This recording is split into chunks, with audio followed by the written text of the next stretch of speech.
Bueno, acá estamos con Ramiro Castiñeira, José Luis Machinea, Daniel Artana, y José Luis había quedado con la palabra para discutir con Ramiro. Qué lindo. No, parece una mención. Me parece que el corte que hace Ramiro, que todos los males argentinos comenzaron después de la Segunda Guerra, o sea, con el peronismo, me parece exagerado, ¿no? Me parece exagerado porque en ese momento no era solamente un problema de elección. En el momento veníamos de 15 años ya del mundo cerrado. Ese mundo de que hablaba Ramiro no existía más, había desaparecido durante la década del 30, había desaparecido durante la guerra y recién aparece hacia mediados de los 50. ¿Qué mundo, perdón? El mundo abierto, ese mundo del abierto. comercio, sin barreras, etcétera, etcétera, no existía, digamos. Entonces uno tenía que hacer algo distinto. El problema es la intensidad, en todo caso. Vos decís el reemplazo de las importaciones, de tener que fabricar acá lo que no venía. Claro. Sí. Más allá de que es cierto lo que vos decís, yo creo, pero después cuando el mundo vuelve a virar hacia un esquema más abierto, Argentina no sigue. Por eso digo, o sea, para ahí fueron unos años después lo que... Por eso estoy poniendo las fechas, digamos. Yo digo, en esa época había sustitución de importaciones como la hubo en todos lados, ¿no? Sí. También que la hubo en Asia, para no hablar del mundo desarrollado. Digo, la hubo en Asia, lo que pasa es que en Asia dio en un momento el cambio y dijo, bueno, sustituyo y ahora exporto. Me pongo ellos el cambio. Tuvieron el foco, los asiáticos lo que hicieron, yo creo, más allá de que hayan hecho sustitución en algún momento, lo que hicieron fue, en esa época se podía hacer, dar fuertes subsidios a las exportaciones, es decir, hicieron su política industrial mirando al mundo, no al mercado interno. Así es. Y eso les permitió tener una escala que nosotros no teníamos. Nosotros producíamos, y peor todavía, yo agregaría una cosa, cuando el comercio industrial se vuelve intraindustrial, donde este micrófono capaz que está hecho en 10 países distintos, peor te quedaste con la estrategia de sustitución, porque vos tendés a sustituir bienes finales, y en realidad te quedaste con una cosa que es de modé al cuadrado, diríamos. Sí. Bueno, en ese periodo hubo entonces distintas políticas, ¿no? Porque digo, si uno toma la década de 60, de 63 a 73, Argentina comienza a exportar, aparecen los reintegros a las exportaciones, hay un intento de reconvertir esa economía industrial en exportadora y después desaparece todo a fines de los 70, digamos, ¿no? Bueno, en fin, pero eso da para una discusión, quiero decir, más amplia y más compleja. ¿Qué otro comentario? Yo quería decir algo sobre la universalidad. Sí, enseguida. Había quedado flotando, y seas vos o quien sea, el comentario de Daniel sobre la dificultad que tenemos nosotros. Por un lado, la demanda que tenemos de participación del Estado en todo, y por el otro lado, la dificultad de hacernos cargo de las obligaciones, es decir, de los impuestos. Yo hice un pequeño breve comentario sobre eso, estoy totalmente de acuerdo con lo que dice Daniel, pero digo, acá de vuelta hubo un quiebre en la Argentina, ¿cuándo? La verdad, hace 15 años, porque hasta ese momento discutíamos si el gasto público era 23, 22, 24, decíamos que era poco eficiente o no eficiente. En el momento pasamos a 40, 42, digo, lo mismo hizo Ecuador, lo mismo hizo Bolivia, lo mismo hizo Venezuela, etcétera. Digo, 42 es imposible porque España gasta 44 puntos de producto y tiene el doble del producto de la Argentina y tiene una economía menos informal que la Argentina, entonces y eso ayuda a... Entonces digo, el salto que pegamos de este 23, que era discutible, opinable, 24 a 40, nos hizo un país, digamos, poco viable y difícil, imposible de financiar, ¿no? El tema es cómo hacemos para reducir ese gasto, que entramos en una discusión de vuelta si lo hacemos con shock o gradualmente, pero lo que sí es claro que 40, 42 o 43 puntos de nivel de gasto público no es financiable y por lo tanto eso hay que reducirlo, ¿no? Un pequeño comentario. A ver, comparto de que en el periodo de entreguerras no había comercio y después los primeros años donde estaba el plan Marshall estaban reconstruyendo todo. Cuando más o menos reconstruyen todo y arrancan nuevamente el mundo a exportar o al comercio internacional, es ahí que Argentina queda en evidencia la decisión que tomó, si querés, en los 40. Pero no lo voy a limitar al peronismo, porque frases como vivir con lo nuestro no fue de periodos peronistas. O sea, está en la decisión de mirar para adentro. Genética, ese vos. Sí, me parece que cubre a todos, nada más que el peronismo, si querés, lo lleva al extremo, como bien marcás recién, de que pasamos de un gasto público que era del 15 puntos del PBI, de repente era el 25 puntos del PBI, y después era el 35 puntos del PBI, y hoy estamos en un estado de 45 puntos del PBI infinanciable. De hecho, le damos la maquinita para intentar sostener eso. Lo que quiero marcar es que posiblemente esto de que, como bien marcaba Machinea, se puso en evidencia. La decisión que para mí que Argentina tomó en los 40 se puso en evidencia un poquito más adelante, pero lejos de suavizar, matizar y dar cuenta de que no estaba funcionando, retrucó todo el tiempo. Y así estamos, con un estado infinanciable y con una pobreza que ya el Gran Buenos Aires, hay rincones que se africanizó, lamentablemente. Eso no era la Argentina de que me cuentan y que me contaron. O sea, y lo peor, me parece a mí, y ya te dejo, Daniel, es que supongamos que sea un tercio, a lo mejor ahora un poquitito menos de un tercio, no lo sé, los otros 2 tercios, a menos que cuando se producen hechos de violencia que provienen, o se supone que provienen desde ese sector, vive tan tranquilo como si eso no existiera como problema. Vive cómodamente como si eso no existiera como problema. Y yo ya no lo digo en términos de ética. Lo estoy diciendo en términos de necesidad. No hay país que crezca con semejante, poniéndolo en la cuestión operativa exclusivamente, con semejante salvavidas del plomo. Daniel, vos querías decir algo. Sí, una cosa ahí de lo que acabas de decir. Yo creo que la reducción de la pobreza ayuda al crecimiento, además, ¿no? O sea, hay estudios internacionales que dicen eso. O sea, hay unas sociedades más equitativas, que es distinto que discutir pobreza, desigualdad también. Bueno, pues para eso están los impuestos, ¿no?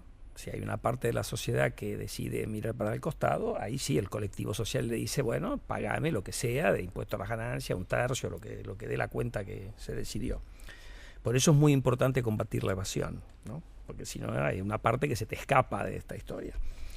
No, yo lo que quería decir un punto, yo creo que hay ciertas cosas que tienen que ser universales. Yo no es que digo que, lo que digo es que nosotros, en un Estado que tiene un déficit enorme, que tengamos propuestas de más universalidad, yo creo que lo de la jubilación sin aportes indiscriminada, porque lo que se había discutido en aquel momento, incluso dicen los cuentos de la política que el subsecretario de aquel momento lo va a ver a Kirchner y tenían el programa para las 700.000 personas de bajos recursos, gente de edad que probablemente todos hubiéramos estado de acuerdo que le dieran, por ello no lo hubiera llamado jubilación, lo hubiera llamado asistencia social, para distinguirlo del tipo que aportó o reparación, 30 años, si querés. y se la das de por vida, nada más que para tenerlos separados. Y después metiste 3 millones de personas. Entonces yo digo, ahí eso lo que te genera es un segundo comentario, después voy a ir al... Dentro de esos 3 millones, yo tengo varias amigas que no lo necesitan. que nunca trabajaron, que no lo necesitaban, pero que se pusieron en la cola. Yo no critico a la gente que se puso en la cola. O sea, viene el helicóptero tirando plata, es muy difícil que vos no abras las manos para que te caiga algún billetito. Yo a la gente no la critico, la gente responde a los... digo cómo se reacciona. Claro. Pero para volver al tema de la universalidad, otra vez, yo creo que hay... además la plata está, porque nosotros hablamos del ausentismo docente. El otro día estaban, hace unos tiempo, ¿no? Pero con gente de la salud, y había un director de un hospital público, y cuando alguien comentó el ausentismo en la provincia de Buenos Aires de los maestros, dijo, ¿dónde puedo firmar? Porque en mi hospital es el doble el ausentismo, el doble entre las enfermeras. Entonces el problema de ineficacia en la gestión de los recursos, más allá de que esta anécdota sea general o no, no lo sé, en el campo de la salud, está por todas partes y los recursos están. O sea, nosotros tenemos un problema crónico de falta de capacidad de gestionar, que tiene que ver, vos fíjate que las grandes macanas en la Argentina, para mí, en términos de política fiscal, se generan en la abundancia. Porque, ¿qué es lo que le pasa a los Kirchner? Los Kirchner de golpe heredan un montón de plata para el fisco y para la economía, producto de la bonanza de la soja y después en paralelo. Antes lo habían heredado en Santa Cruz. Claro, han tenido gente con suerte para no la es plata, casualidad, gente con suerte. Claro, no es casualidad esto de los gobiernos subnacionales que se transforman en nacionales y vienen con hábitos o hechos que ocurrieron en su provincia. Las regalías petroleras le habían entregado a los Kirchner una cantidad de dinero que nunca se vio aplicada. No sé cómo no se pudo pensar en eso, nunca se vio aplicada adecuadamente para el crecimiento de una provincia como era Santa Cruz. Porque después lo terminaron gastando como todos. O sea, al principio fueron más prudentes, pero terminaron gastando en gasto corriente o andás a saber en qué. Pero lo que yo digo es que los problemas de la Argentina se hacen en la abundancia. Porque cuando a vos te viene esa cantidad enorme de plata para la economía y para el fisco, ahí el dirigente tiene que decir, bueno, ¿cuál es el modelo de crecimiento que yo quiero? ¿El modelo de la plata distribuida desde el Estado para hacer asistencia? ¿Un modelo donde yo soy prudente, ahorro en la buena y dejo que la expansión la haga el sector privado? Eso es donde me parece a mí que se equivocaron, y en realidad hicieron una cosa que políticamente a ellos les pagó mucho.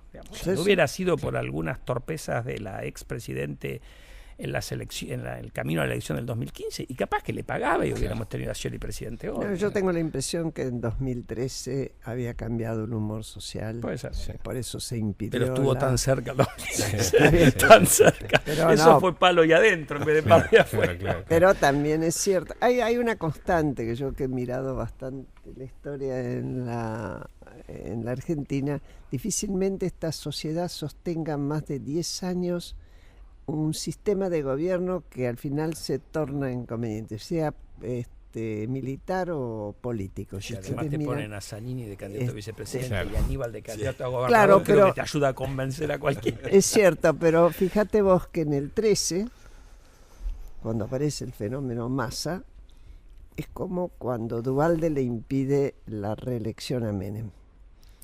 Tuvo el mismo efecto. Pero ¿por qué es eso? Solo no lo hacen. Es porque hay una corriente que uno no la percibe, o algunos la perciben y la saben canalizar, que ya estaba gestándose y se hace efectiva y sigue. Una vez que una tendencia lleva tanto tiempo, yo les digo por experiencia, sigue, ¿no? Perdón, Pablo. Así la comentaba en el primer bloque, los problemas para generar empleo genuino.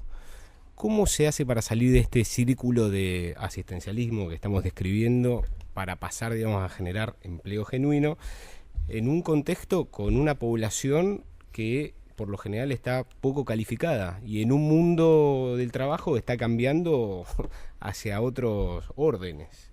Sí. ¿Quién empieza? No es varita mágica, sino sin la varita. Muchas gracias. Claro.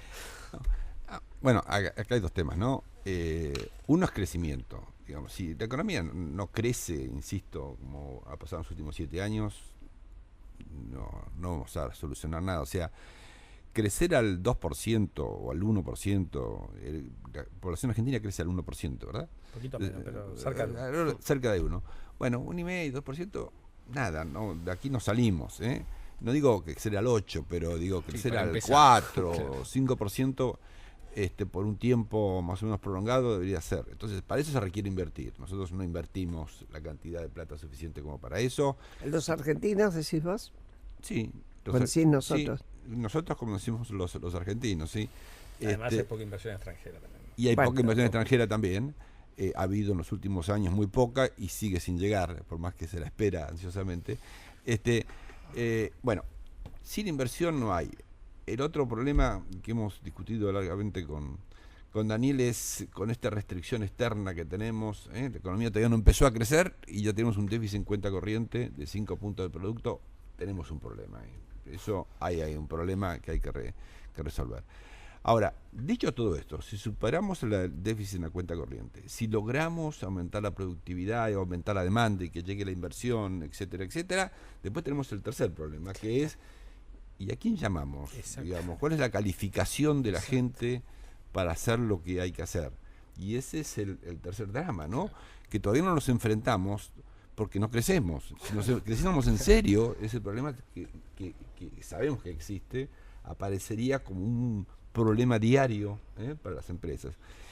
Bueno, y eso es lo que comenzamos a hablar, ¿no? De los temas de yo tengo edad suficiente como para haber visto Canadá y Brasil en crecimiento distinto en su lugar, teniendo que importar profesionales. Yo creo que acá no vamos a llegar a tanto, pero en todo caso, ¿qué clase de profesionales? Tengo entendido, por ejemplo, que ingeniería en sus variantes va a ser muy demandada y hay muy poco ingreso en la Facultad de Ingeniería porque hay una barrera de enseñanza de las matemáticas. Llegan con pocas herramientas en el tema de matemáticas y o no ingresan o ya se descorazonan antes de ingresar. Yo quería hacer una consideración, ni siquiera es una pregunta. Hay una enorme dificultad para entender que si el Estado se atiene a aquel enunciado que hizo José Luis de cuáles son sus obligaciones, desde la justicia, la seguridad, etcétera, educación y salud. Cuando alguien puede mandar a sus chicos a una escuela pública o ir a un hospital público, le están poniendo dinero en el bolsillo, porque está evitando pagar la prepaga o medicina, o está evitando pagar el colegio privado. Esto es algo que cuesta entender, me parece. Sí, Daniel, perdón. No, yo creo que nosotros tenemos un desafío enorme y obviamente que el primer punto es volver a crecer y eso todavía no sabemos si vamos a poder crecer a esas tasas de 4 o 5%. Yo diría hoy con la inversión que tenemos no, pero bueno, esto va madurando. Después, a mí me preocupa una segunda cuestión, es que la inversión no es que es baja ahora, hace muchos años que es baja en la Argentina. Entonces, sobre todo durante el final de la época acá, tuviste muy baja inversión, con lo cual... y mucho empresario colgado del Estado. Bueno, está bien, pero lo que tenés, siempre. además, cuando vos mirás los datos haciendo una cuenta simple de evolución de la productividad laboral, que en el mundo crece la productividad laboral, crece en algunos sectores más que en otros, pero crece, mientras que en Europa y Estados Unidos del 2000 al 2015 la productividad laboral subió más o menos 65%, en la Argentina subió menos de 10%. Entonces, ¿qué es lo que te sugiere eso? Que acá vas a hacer un salto de productividad, porque además esta economía quiere integrarse un poco más al mundo, ¿no? A través del Tratado con la Unión Europea. Entonces, eso significa que tenés que tener más crecimiento, porque hay una parte en el camino de hacer el catch-up, como decimos los economistas. ¿El qué? El acercarte a lo que hicieron los otros. Que no, yo te pido, porque no todo el mundo que nos está escuchando maneja el lenguaje de los economistas. En la medida de acercarte a lo que han hecho otros, vas a tener por ahí poca creación de empleo. Entonces el desafío es muy alto en términos de empleo y obviamente que parte de la solución es el crecimiento y otra parte importante de la solución es la educación. Ahora, tampoco nosotros se puede arreglar esto de un día para el otro. No, claro. Entonces, a ver, si mañana tenés el crecimiento es espectacular y te faltan ingenieros, y estate seguro que va a haber un montón de ingenieros argentinos que están por el mundo que van a volver. O sea, lo vas a resolver de alguna manera. Esto no es Angola, que la gente no quiere ir, a un tipo para ir a un pozo petrolero le pagan, no sé, $30.000 por mes y no van, porque no tiene ganas de ir a jugarse la vida. Ahora, el tema de largo plazo, siempre volvemos a lo mismo, que tenés que tener los servicios, llamémoslo, esenciales, en los cuales el Estado provee o interviene, que no están funcionando adecuadamente. O sea, otra vez, que los chicos no sepan matemáticas en la escuela secundaria, es lo que te condiciona a que no puedan desempeñarse razonablemente en la universidad, en ingeniería o en cualquier otra que tenga un poco de matemáticas. Esa porque sé que es una de las trabas. Sí, Ramiro. No, así como como hablaba de que Argentina tomó una decisión si querés, la del mercado interno, y se terminó estancando, porque el mercado interno es chico, son 40 aumentar millones. el consumo interno. Aumentar el famoso consumo interno tiene un techo, porque somos 40 millones de habitantes y cada vez más pobres.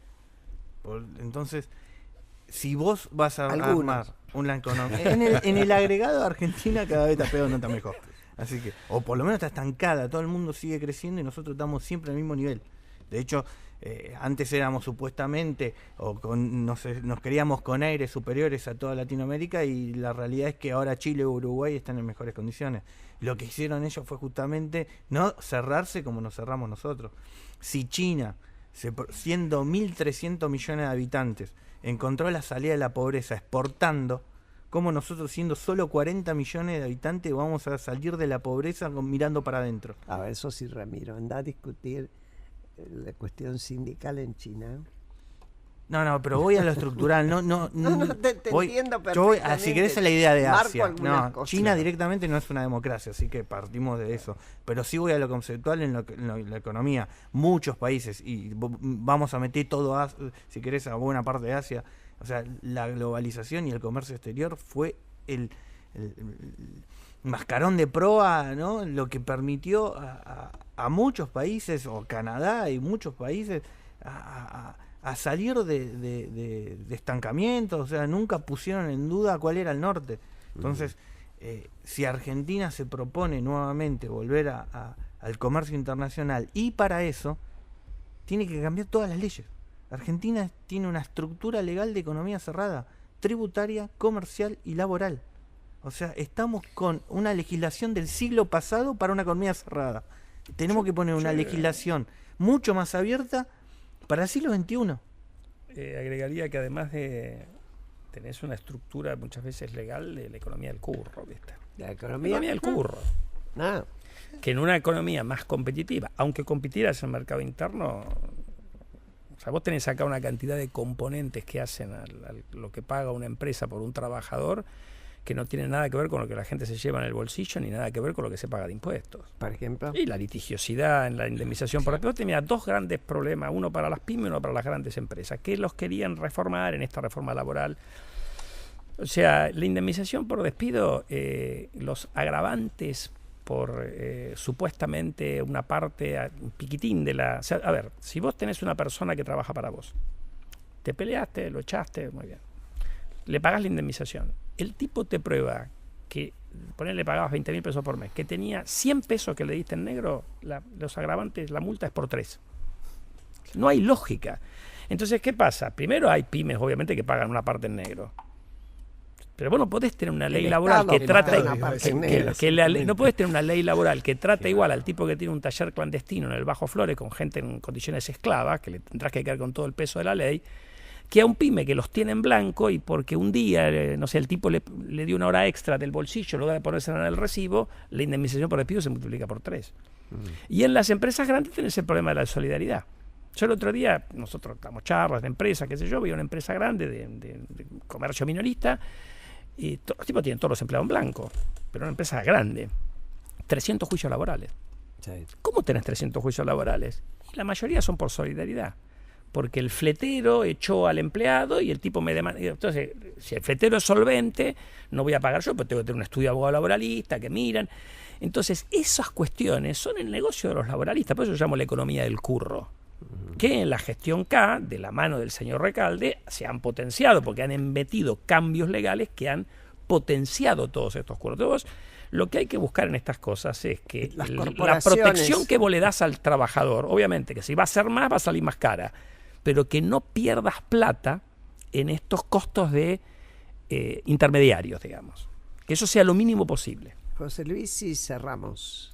Sí, no estoy totalmente de acuerdo con lo que acaba de decir Daniel sobre los curros, digamos. No, me parece que el tema más relevante de la famosa reforma laboral es terminar con eso. Las otras cosas ayudarán en el margen, digamos, pero eso me parece que es esencial. Bueno, para cerrar yo diría que los problemas son muchos, ¿no? Digo, hemos hablado de la falta de inversión, hemos hablado de la capacitación, hemos hablado de la economía cerrada y tenemos una necesidad de una economía más abierta, hemos hablado de la productividad. Quiere decir, la magnitud del desafío que tenemos por delante es muy grande. Y lo más grave me parece que es que la sociedad argentina no es consciente de esto. No es consciente de la magnitud del problema que tenemos. No es consciente de la magnitud del problema que tenemos en la educación, no es consciente del problema que tenemos en la productividad.